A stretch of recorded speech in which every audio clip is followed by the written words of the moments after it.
Voici donc la deuxième partie du cours sur les anticorps immunoglobulines. On avait vu dans la première partie les IgG A, M. Nous en sommes maintenant aux IgE. Ce sont celles qui ont été découvertes le plus tardivement parce qu'elles sont quantitativement très peu concentrées dans le plasma. On les a en fait découvertes à l'occasion d'une expérience classique dite de Prausnitz et Küssner, dans lesquelles on arrive à transférer l'allergie à une substance donnée d'une personne à une autre, ou d'un animal d'expérience à un autre, uniquement en lui injectant au niveau du derme ou au niveau cutané du sérum de l'individu allergique. Et donc, admettons une personne qui est allergique au poil de chat, si on prend son sérum, qu'on l'injecte dans le derme d'une personne qui n'est pas allergique au poil de chat, eh bien, si on expose cette deuxième personne à du poil de chat, on observe une réaction allergique qui se met en place. Et donc, les personnes qui ont observé ce phénomène ont compris qu'on avait transféré spécifiquement, donc qui dit spécifique et qui dit plasmatique et non cellulaire dit anticorps. Ils ont compris que c'est un anticorps qui était responsable de cette allergie. Ils ont pu par exclusion constater qu'il ne s'agissait d'aucune des classes d'anticorps qui étaient connues à l'époque, et ils ont en effet observé un anticorps très peu concentré, mais responsable de ce phénomène allergique qui a été nommé IgE. Et donc on en parlera plus abondamment dans le cours sur les hypersensibilités et les allergies, donc dans le cours d'immunopathologie. Fondamentalement, les IgE, ce qu'il faut retenir, c'est qu'elles viennent se fixer sur des récepteurs appelés Fc epsilon, epsilon pour E évidemment, essentiellement à la surface des mastocytes et des basophiles.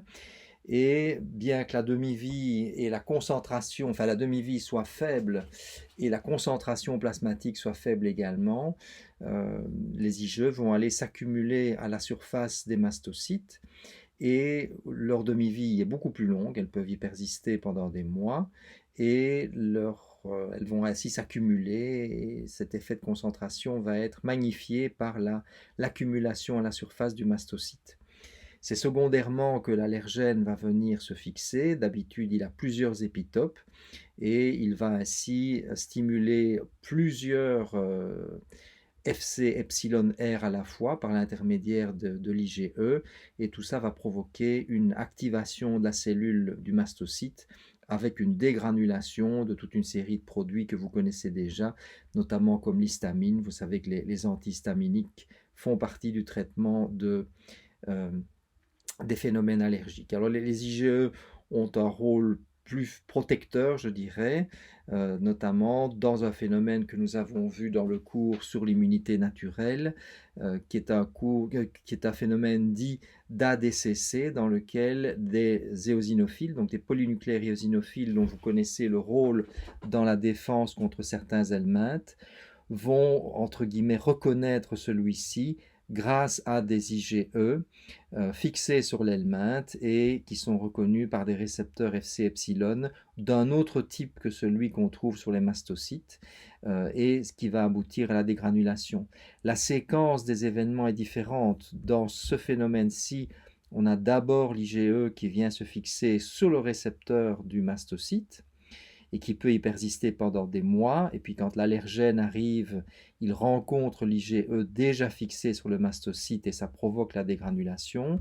Dans ce cas-ci, les IgE recouvrent l'helminthe et l'éosinophile reconnaît secondairement l'helminthe par l'intermédiaire notamment de ces récepteurs Fc epsilon.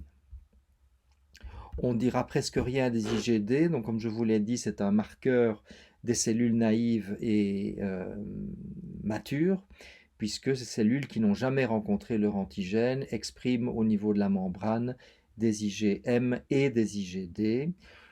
Le rôle des IgD dans la défense immunitaire reste assez mal compris, il y a peu d'articles à ce sujet. Je vous en parlerai très brièvement parce que dans une maladie inflammatoire d'origine génétique qu'on appelle le HIDS, H-I-D-S, on peut observer des concentrations très accrues d'IgD. Voici une diapositive extrêmement importante qui fait l'objet de questions récurrentes aux examens, c'est comment les anticorps nous permettent-ils de lutter contre les microbes? C'est évidemment une question d'actualité. Euh, il y a 3 grands mécanismes qui vont jouer un rôle. Probablement le plus important, c'est la neutralisation. Et on en parle beaucoup à l'occasion de la crise actuelle. Est-ce que les anticorps qu'on observe chez des patients qui ont fait le Covid sont bien des anticorps neutralisants ou non? Donc un anticorps neutralisant, très très important, c'est un anticorps qui va inhiber totalement une étape du cycle infectieux d'un microbe, en se fixant sur le microbe lui-même, avec une affinité telle que le microbe ne peut plus interagir avec ses cibles cellulaires et il va être ainsi éliminé. Donc, pour qu'un anticorps soit neutralisant, il faut au minimum 2 choses. On peut peut-être l'ajouter ici en live. Donc, reconnaissance d'un épitope essentiel pour le cycle infectieux. Il va de soi que si l'anticorps va se fixer sur une partie d'une protéine infectieuse qui ne joue pas un rôle particulier, il y a peu de chances que ce soit neutralisant. Et d'autre part, il faut que cette fixation ait une forte affinité. Parce que si l'affinité est très faible, eh bien le microbe aura tôt fait de dissocier l'anticorps pour aller se fixer sur son ligand cellulaire, pour autant que cette dernière liaison ait plus d'affinité que n'en a l'anticorps pour sa cible à la surface du microbe. Et alors cette forte affinité, ben vous l'avez compris, ça dépend notamment du phénomène d'hypermutation somatique dont on a parlé tout à l'heure. Généralement, en début de réponse immunitaire, les anticorps sont peu neutralisants parce qu'ils ont peu d'affinité. Et c'est petit à petit, au fur et à mesure où l'immunopoïèse se poursuit, que les anticorps vont gagner en pouvoir neutralisant, essentiellement parce que l'hypermutation somatique se met en place. Ça, c'est un mécanisme. Le deuxième mécanisme, vous l'avez vu, c'est l'activation de la voie classique du complément, avec dans certains cas la contribution du complexe d'attaque membranaire, et dans tous les cas en tout cas, le dépôt de C3b qui va jouer un rôle d'opsonisation. Alors l'opsonisation, elle est permise par C3b, donc soit directement, là aussi je vais directement par l'anticorps lui-même, puisqu'il bien évidemment les cellules phagocytaires possèdent des récepteurs pour le fragment FC des IgG essentiellement, mais par le C3b lié à l'activation du complément. Et on pourrait y ajouter, ça je ne vais pas le remettre sur la dia qui est déjà bien chargée, la DCC qui dans certains cas, on vient de le voir pour les helminthes, est également une des fonctions antimicrobiennes des immunoglobulines. Ceci illustre le concept de neutralisation, on ne va pas y venir, mais il faut comprendre que c'est essentiellement une interférence avec le cycle de l'agent infectieux. Il est évident que plus ce phénomène se produit sur le site d'entrée du virus ou d'une bactérie, peu importe, plus la neutralisation a de chances d'aboutir. Et donc, on attend des IgA notamment, puisque les IgA sont sécrétés au niveau des muqueuses, qui sont une porte d'entrée préférentielle des microbes. On attend des IgA qu'elles soient fortement neutralisantes. Alors juste un mot, mais très rapidement, sur les anticorps comme outil thérapeutique. J'y ai déjà fait allusion brièvement dans le cours sur les anticorps monoclonaux. Donc on arrive maintenant à synthétiser des anticorps. Alors, initialement, les anticorps étaient totalement dans les expériences initiales que je vous ai montrées dans le cours dernier. Ils sont totalement produits chez la souris à partir d'hybridomes de souris. C'est ce qui est symbolisé ici par la couleur bleue. Mais le problème de ces anticorps de souris, c'est qu'ils peuvent aboutir à une immunisation. On va y venir dans quelques minutes. Le système immunitaire humain reconnaît la protéine de souris, que ce soit un anticorps ou autre chose, comme une protéine étrangère, et le patient va donc développer des anticorps anti-anticorps de souris.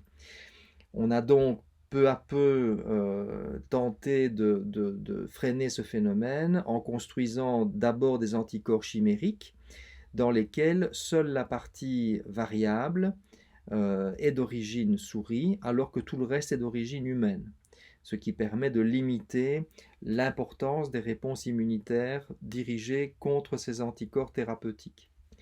Mais malheureusement, il peut quand même y avoir des réponses immunitaires contre des épitopes situés dans cette partie variable, et donc on est encore allé plus loin en ne conservant que les CDR de l'anticorps de souris, tout le reste étant humain. Et puis la dernière étape, vraiment pour éviter au maximum ces phénomènes d'anticorps anti-anticorps, c'est par des techniques de biologie moléculaire, à partir du sang de donneur, de fabriquer des anticorps purement humains qui ne sont en rien passés par la souris, et on en utilise en thérapeutique. Alors un petit truc, mais que vous reverrez, je suppose, dans d'autres cours, en fonction quand vous entendez le nom de l'anticorps, je ne parle pas du nom commercial, mais du nom de dénomination internationale, hein, et vous pouvez savoir à quel type d'anticorps vous avez affaire. Par exemple, un anticorps anti-TNF-alpha qu'on utilise largement en clinique, qui est l'infliximab, eh bien, comme vous entendez le XI, vous pouvez savoir que c'est un chimérique. Un anticorps, par exemple, dirigé contre les IgE qu'on utilise dans le traitement de certaines allergies ou dans le traitement de l'urticaire, l'omalizumab, c'est un anticorps humanisé. Dans certains cas, c'est un anticorps humain, par exemple, un nouvel anticorps dirigé contre le TNF-alpha, l'adalimumab, c'est un anticorps purement humain. Alors, on peut aller plus loin, mais là, ça appartient plutôt, je dirais, au futur, mais le futur va arriver. On peut fabriquer des anticorps qui transgressent complètement les règles dont je vous ai parlé, c'est-à-dire des anticorps qui ont deux spécificités, qui vont reconnaître un épitope sur un des bras et un autre épitope sur l'autre. C'est ce qu'on appelle des anticorps bispécifiques. Une utilisation de ces anticorps bispécifiques, c'est notamment en traitement des tumeurs. Regardez ici, si vous avez un antigène bien connu à la surface d'une cellule tumorale, vous pouvez fabriquer un anticorps qui va le reconnaître, mais par lui-même, il va être assez peu efficace pour détruire cette cellule tumorale qui est résistante au complément parce que c'est une cellule de l'hôte, hein, tout simplement. Et bon.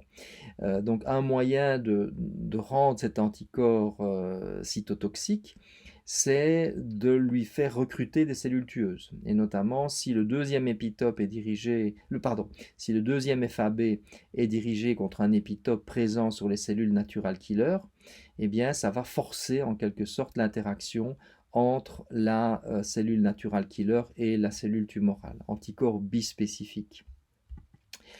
Dans certains cas, on n'a pas besoin de tout l'anticorps pour avoir l'effet thérapeutique désiré. On peut même estimer que l'anticorps dans sa totalité est un problème parce qu'il va être associé à une pénétration plus difficile dans certains sites. Hein. C'est une grosse structure, un anticorps 2 chaînes lourdes, 2 chaînes légères, parce que les fragments FC vont provoquer des réponses inflammatoires dont on ne veut pas nécessairement. Et donc, il y a toute une série de produits qui sont en cours d'étude, qui sont constitués seulement de FAB, voire même d'un seul domaine. Et donc, je vous passe tout ça. Il y a une grande recherche aussi sur les anticorps dérivés des chameaux, des lamas, qui sont des anticorps très particuliers, qui ont une seule chaîne et qui présentent un intérêt thérapeutique, qui sont très résistants notamment à la digestion, et qu'on pourrait éventuellement donner par voie orale pour traiter certaines maladies entériques. Donc tout ça sera revu, je l'espère, dans d'autres cours. Un petit mot des récepteurs pour le fragment FC des immunoglobulines. J'en ai cité plusieurs. Je ne vous demande en aucun cas de retenir toutes ces nuances. Peut-être savoir tout bêtement que les récepteurs FC gamma R, c'est des récepteurs pour les IgG, comme le gamma l'indique. Savoir le type de cellules sur lesquelles on peut les trouver, essentiellement des cellules phagocytaires, des cellules présentatrices d'antigènes, les éosinophiles, etc. Les récepteurs pour les IgE, notamment le FC epsilon R1, donc on peut trouver sur les mastocytes, sur les éosinophiles, et le récepteur pour les IgA dont je n'ai pas parlé. Je pense qu'on ne va pas en parler ici. Ça, c'est un récapitulatif des différentes fonctions des immunoglobulines, des différentes classes et sous-classes d'immunoglobulines. Ça a été vu sur l'image assez chargée sur laquelle j'ai passé du temps dans la première partie du cours. On peut essayer de la reprendre ici si je la retrouve.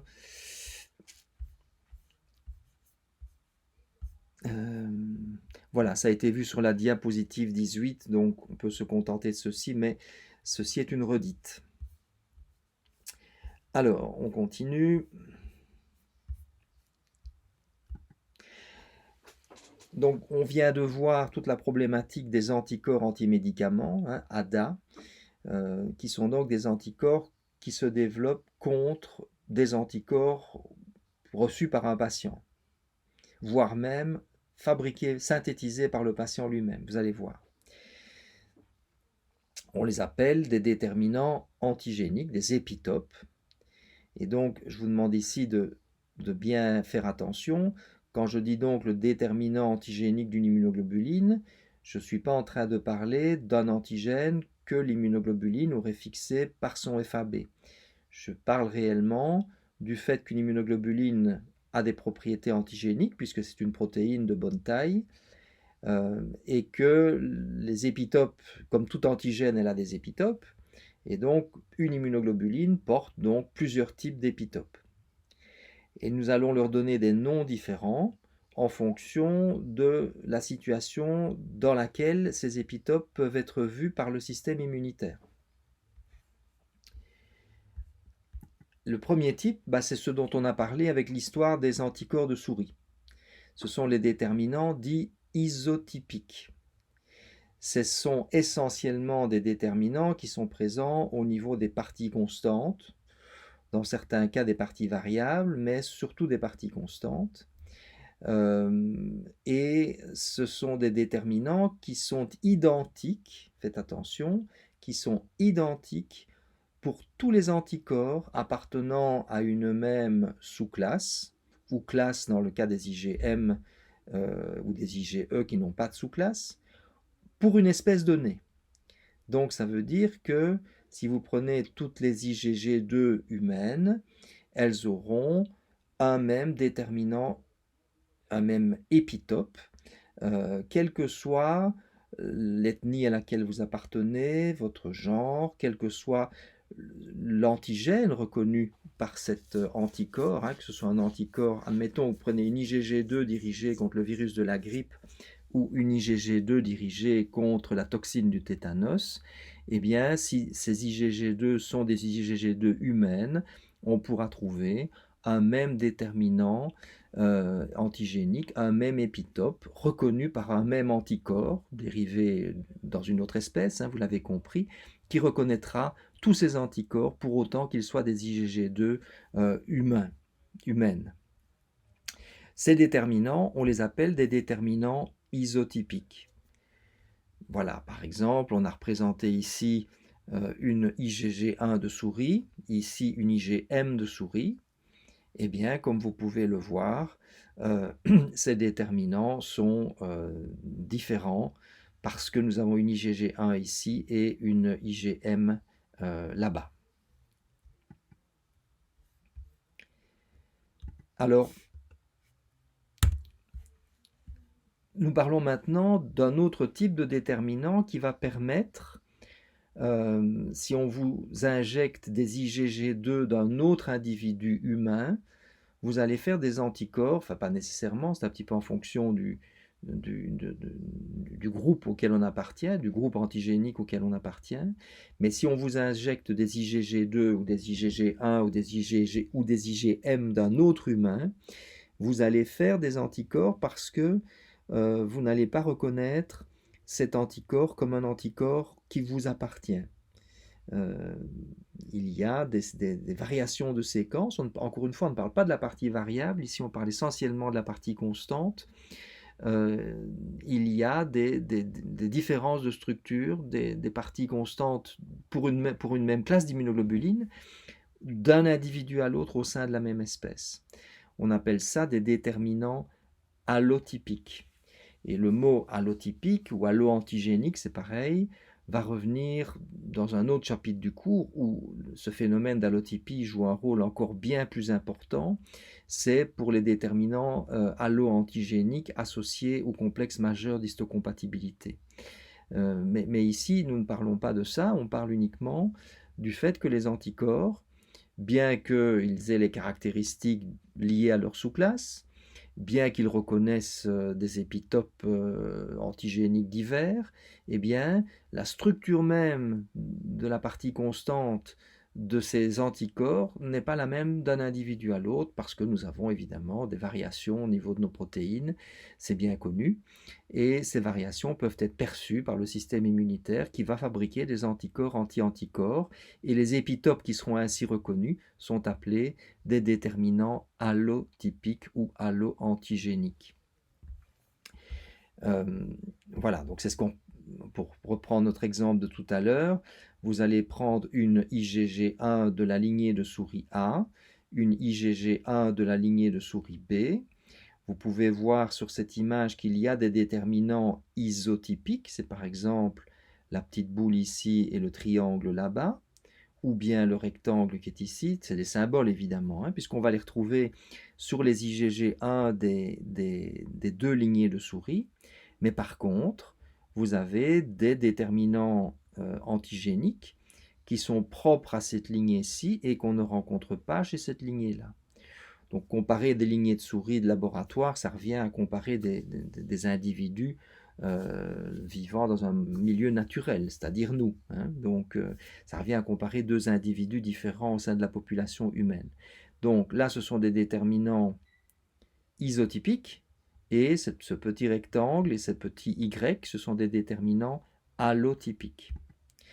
Alors, ils interviennent, ces déterminants, dans des phénomènes, généralement des phénomènes dont on se passerait bien, qui sont certaines réactions transfusionnelles, qui sont généralement moins sévères que les problèmes de compatibilité ABO, bien entendu, mais aussi des phénomènes d'allo-immunisation fœtomaternelle, puisque les anticorps fabriqués par le fœtus peuvent passer chez la maman et y provoquer une réponse immunitaire qui, lors d'une grossesse ultérieure, pourra poser problème, et aussi, et surtout peut-être, le phénomène dont je vous ai parlé tout à l'heure, qui est le développement d'anticorps anti-médicaments, même, c'est ça la subtilité, même quand l'anticorps utilisé pour le traitement est un anticorps humain, parce que tout simplement, il vient d'un autre humain que vous, et pour lequel votre système immunitaire est susceptible de reconnaître des déterminants allotypiques.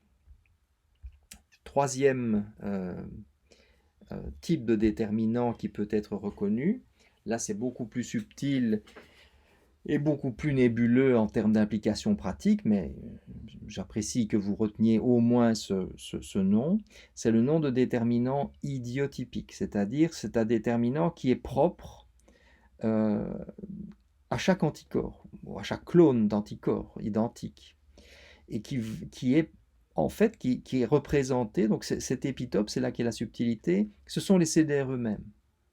Alors vous savez, les CDR, c'est ce qui reconnaît, c'est qui va aller se fixer sur l'antigène, mais les CDR sont également une structure protéique et ils peuvent eux-mêmes être reconnus par le système immunitaire.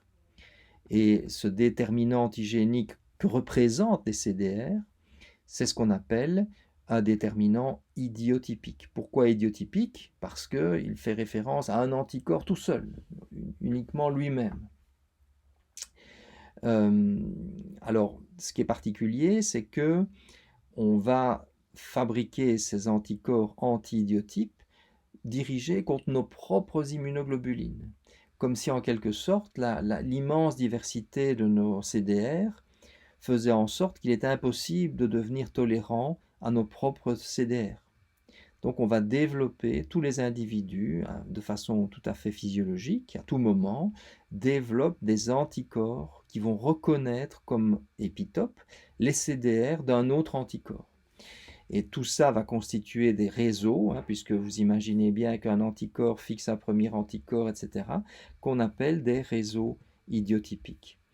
Donc, déterminant idiotypique ou idiotope, c'est pareil, évidemment, et donc c'est ce qui est représenté, le petit symbole qui est représenté ici. On est bien dans la même lignée de souris, on a bien la même classe, sous-classe d'anticorps, mais néanmoins, il y a des structures différentes, et ce n'est pas une surprise, puisque cet anticorps-ci reconnaît l'antigène A, et celui-ci reconnaît l'antigène B. Alors, expérimentalement, on peut démontrer que ce n'est pas une vue de l'esprit.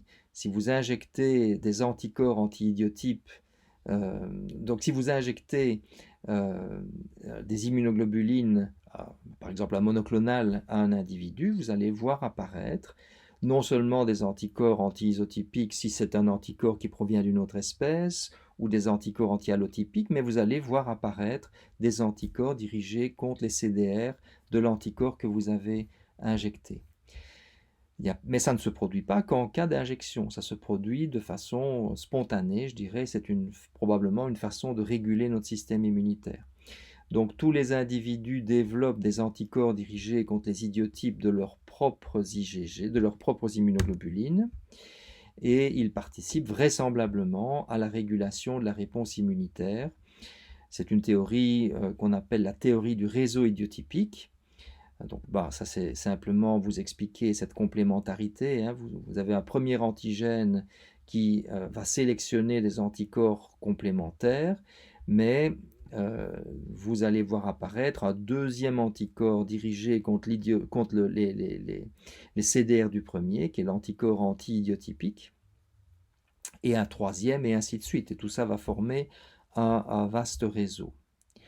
Alors, il y a toujours de grandes hypothèses quant à savoir comment ça marche, et juste comme illustration, clin d'œil, un article assez récent qui vous explique tout ça, mais moi personnellement je n'ai pas vraiment tout compris, mais voilà, peu importe, souvenez-vous que ces anticorps anti-idiotypes existent.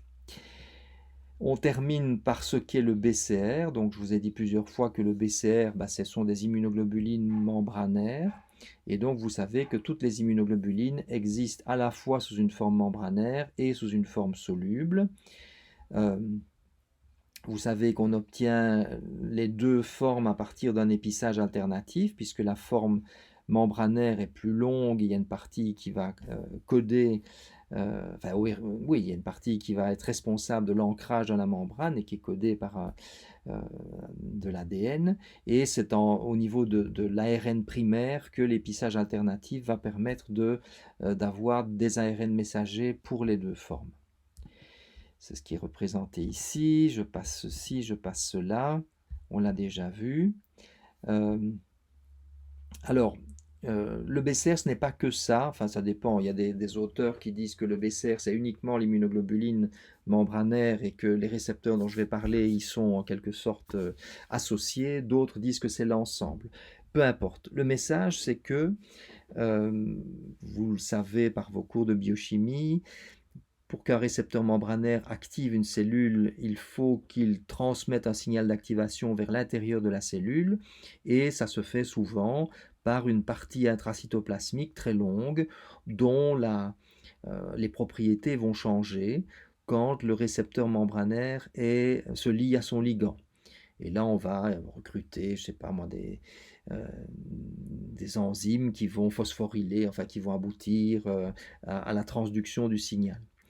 Donc la plupart des récepteurs membranaires ont une partie intracytoplasmique assez longue, ce qui n'est pas le cas des immunorécepteurs. Donc tant le BCR que le TCR n'ont pas de partie intracytoplasmique très longue, et donc pour que la transduction du signal puisse se produire, il y a des structures spécialisées qui, elles, ont des parties intracytoplasmiques plus longues et qui accompagnent toujours les immunorécepteurs. Alors dans le cas du BCR, ce sont des hétérodimères Ig alpha, Ig bêta. Dans le cas du TCR, c'est le complexe CD3 que nous verrons dans le prochain cours. Donc ce sont des protéines qui sont codées par des gènes distincts, qui n'interviennent pas dans la liaison de l'épitope, mais dont le seul but, c'est que quand vous allez stimuler le récepteur membranaire, le récepteur membranaire va se lier à son ligand, ça va modifier la structure de ces protéines qui vont subir notamment des phosphorylations et permettre la transduction du signal d'activation vers l'intérieur de la cellule. Ils ont un autre nom, je pense, je crois qu'il s'appelle CD79A, CD79B que vous avez ici, mais bon, les deux se trouvent, c'est simplement deux dénominations différentes. Voilà, ça termine cette deuxième partie du cours sur les immunoglobulines et à bientôt, bon travail.